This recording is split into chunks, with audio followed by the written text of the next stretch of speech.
ายจ้ะลืมกดถ่าย ก็3 ชิ้นชิ้นละ50 บาท แพงสุด อัปเปอร์เลต50 บาท50 บาท 150 บาท หมูละ380 องศา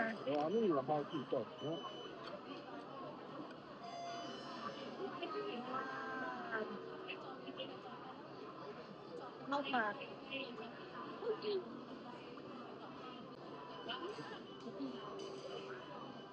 เดียวเลย